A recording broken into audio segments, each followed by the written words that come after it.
You're about to watch the Paulie Detmers channel. Enjoy. All right, folks, you are looking at the Changemore wood-fired pizza oven. In this video, I am not making a pizza. Sorry to disappoint you there. But on the bright side, I am going to make a couple New York strip steaks. Sorry, they will not be of the prime variety. They will be of choice. Not my choice, but it's what we got. That's what we're gonna run with. And I have never made a steak or two here on the Changemore. This will be a first. This will be a wood-fired steak cook. So, first thing I'm gonna do is take that pizza oven top off of there and put the grill grate on top of the box. You'll see. A little heavy with that stone in there. We'll just set the oven off to the side. There is still some ash in there from my last cook. Let's find out if this is good for the grass.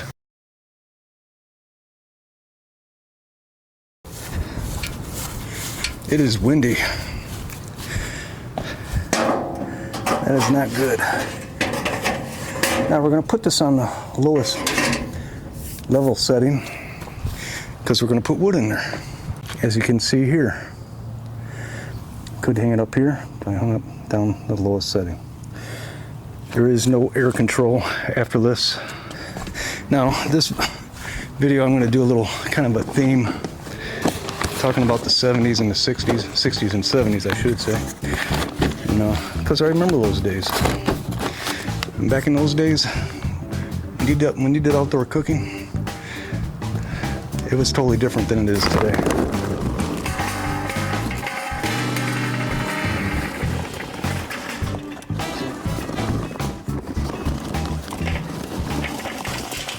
Now, back in the 60s and 70s, there was only one way to light up a barbecue. Lighter fluid. Just pour it on there. I grew up eating this stuff. Also, back in the 60s and 70s, you may have had a lighter, but it was either a Zippo. I remember when there was no Bic lighters. Yeah, it was a Zippo or that kind of lighter only. Otherwise, it was just a match. Today, with modern technology, I got this lighter, and that's what we're going to use.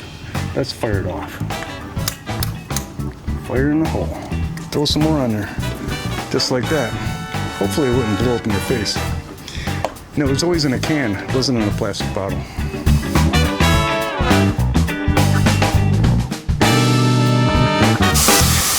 Here's our steaks. I did put some rub on there. One of my favorites from Meat Church. And back in the day, he didn't have Meat Church. Most time it was just salt, pepper, maybe some garlic powder, if you had that. But most of the time it was just salt and pepper. Well, I forgot. Many people would put meat tenderizer on the steak. And thinking back in the day, I remember you had this uncle that thought he was a chef, but when he cooked, he was always smoking. He was smoking cigarettes. That just bothered me as a kid. I couldn't stand it. Now this being a wood burning oven, we're gonna put some wood in there. Can you imagine that? And if that doesn't ignite pretty soon, we'll just break out some more lighter fluid.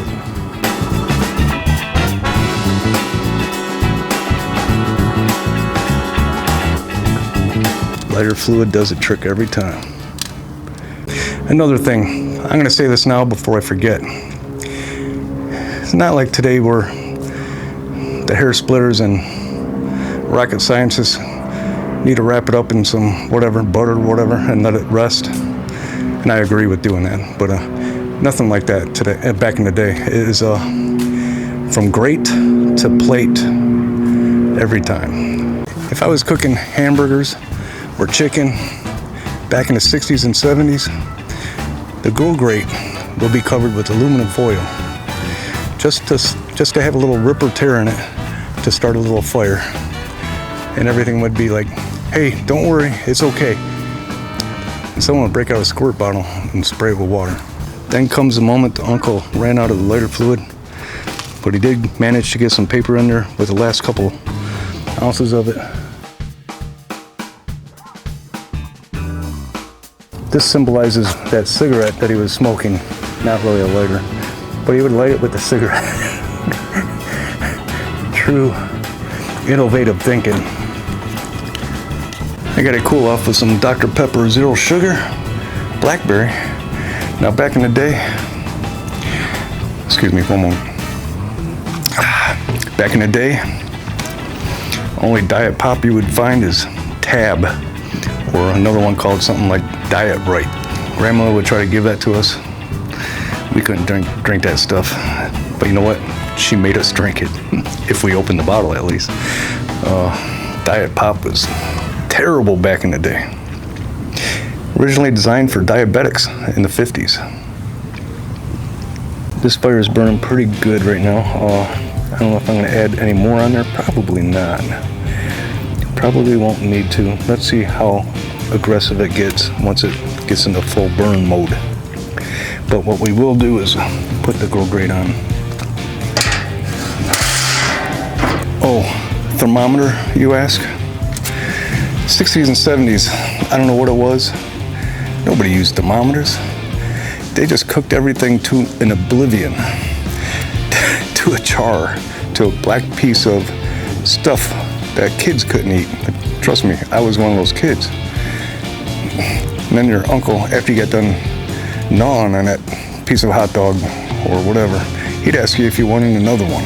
Now with AM radio blasting in the background, Uncle would throw them down. You see some rub on there, but nobody used rub back then. It was just salt and pepper most of the time. And again, if it wasn't, you just put it on yourself after you put it on the plate. Again, if the fire got too hot, or the charcoals, your uncle would just pour some beer on there or spray it with a spray bottle full of water. That ain't happening here. Now, to look like he's a professional, he'd be toying around with this thing, and he's wondering why it's sticking to the grill grate. It's because he's toying around with it. He thinks he looks like a professional, but professionals don't smoke cigarettes when they're cooking steaks on the grill. You're watching the Paulie Detmer's channel. Please like, comment, and subscribe.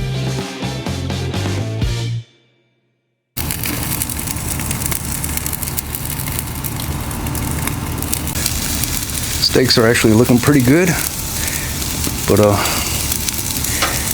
this is almost where we stop role-playing the 60s and 70s, because steak costs a lot more today than it did back then.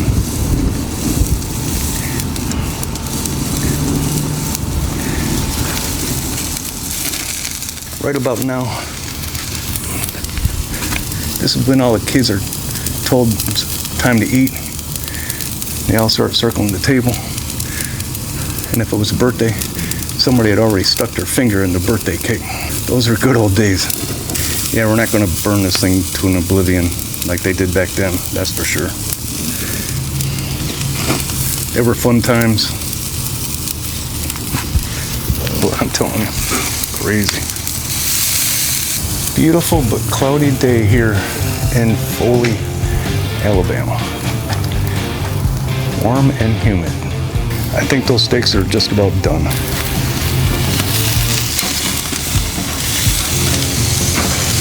She done. She hot. Jeez.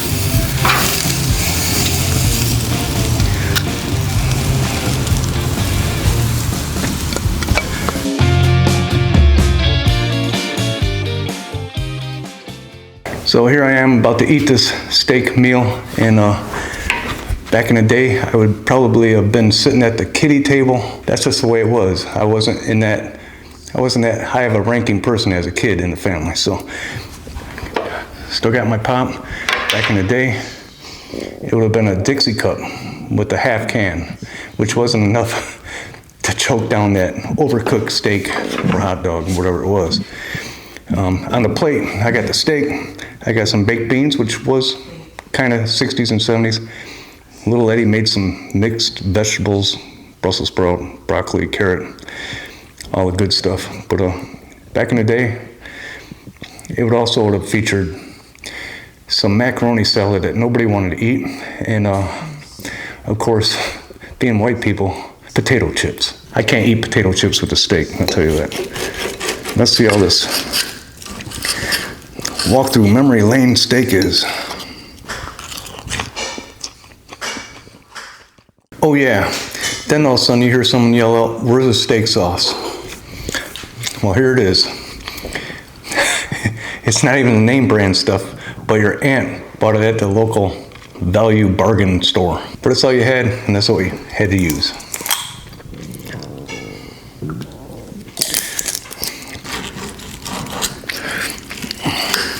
Oh yeah, the memories.